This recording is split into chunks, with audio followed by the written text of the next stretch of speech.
Let me tell you something that may sound insane at first, but your spirit already knows it's true. You were never ordinary.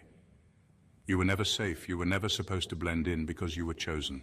And not by man, not by popularity, not by religion, not by bloodline or birthright, but by a God who whispered your name before time had a clock.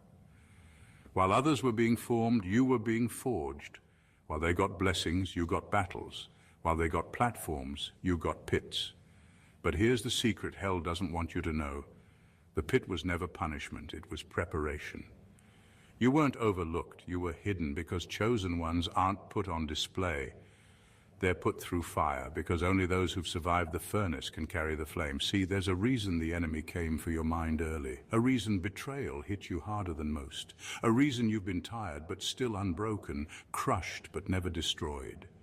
Because there's something embedded in you that hell can't delete, a divine code that screams, untouchable, you were sealed. Before you ever lifted a prayer, before you ever fasted, before you ever repented, he sealed you with something hell can't reverse, an unbreakable assignment. And that's why the top demon himself can't touch you. He doesn't just see your wounds, he sees what you carry. That's why the attacks were never random. That's why the rejection wasn't a coincidence. That's why isolation became your best friend, because God wasn't punishing you. He was protecting what hasn't even been released yet. You're not under attack because you're weak. You're under attack because you're loaded. You're not just a person, you're a prophecy in progress. So now the question is, will you believe what life has said about you, or will you step into what heaven already knows? Because when God seals a destiny, it doesn't matter how hard hell hisses.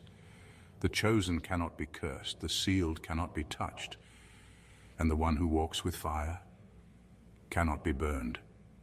Stay right here, because by the time you reach the end of this message, you'll understand why even the highest-ranking demon backed off when he saw you coming.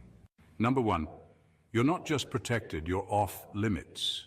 You're not just protected, you're off limits. There's a difference. Protection means something is guarding you, but being off limits means even if the enemy gets close, he still can't touch you. There's a line drawn around your life, and it's not written in chalk, it's carved in divine authority. God didn't just say, I'll keep them safe. He said, don't touch this one. That's a command, not a suggestion. And when God speaks, the spiritual realm obeys. Even hell knows better than to cross a line God himself has set. That's why the attacks you've faced never did what they were supposed to do. You've been hit, yes, wounded, yes, but never destroyed, never taken out. That's because there's a layer over your life that goes beyond logic. It doesn't make sense why others crumbled under pressure you survived, why others lost their minds in storms that you somehow walked through. It's not that you're stronger, it's that you're sealed. See, the enemy studies people. He knows weakness, he tracks patterns, but when he gets to you, he sees something different. He sees a life with heavenly orders stamped all over it. He sees boundaries he can't cross. He sees divine warnings that say, access denied. It drives him crazy. So instead of attacking you directly, he sends distractions, confusion, delays, people who carry chaos. But it never really works. Why? Because even in your lowest moments, there's something in you he can't crack. That's what happens when you're chosen. You're not just watched over, you're marked. And being marked by God doesn't mean life gets easier. It means hell recognizes you as a threat, even when you don't feel like one. But it still can't reach you. You're not vulnerable the way others are.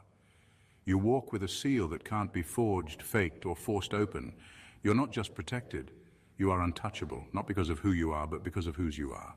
Number two, you're not in a battle. You are the battlefield. You're not in a battle. You are the battlefield. That's why your life has felt like a war zone since the beginning. You weren't just born into conflict, you attract it, not because you're weak, but because you carry something that forces light and darkness to collide. Wherever you go, something shifts, atmospheres change, people get uncomfortable, things either break off or break loose. That's not random, that's spiritual. You don't step into battles, you become the ground where battles are fought. There's a reason you've always felt like you were being pulled in two directions, like you're in the middle of something bigger than you. That's because you are. You carry weight, and not just emotional weight. Spiritual gravity. When you walk into a place, there's an invisible line drawn. One side is trying to push you into purpose, the other is desperate to distract or destroy you. That tension you feel isn't confusion, It's evidence that both kingdoms recognize what you carry. You think you're just going through life, but life has been coming through you. Every breakdown, every battle, every unexpected attack. It all makes more sense when you realize you're not just caught in the crossfire. You are the fire. You're the territory God's trying to reclaim, and the enemy is trying to sabotage. That's why you wrestle with heaviness that others don't feel. That's why people are drawn to your light, but also try to dim it. You've been wondering why peace seems temporary, and rest always gets interrupted. It's because your very existence is disruptive to darkness. You carry clarity that breaks confusion. You carry purpose that frustrates evil. You carry presence that pushes back hell. And the wildest part, you're still standing. With all that pressure, all that warfare, all that weight, you're still here, still fighting, still walking. That's not by accident. That's because even when you didn't know it, heaven was using your life to make a statement. You don't just show up to battles. Battles happen because you showed up.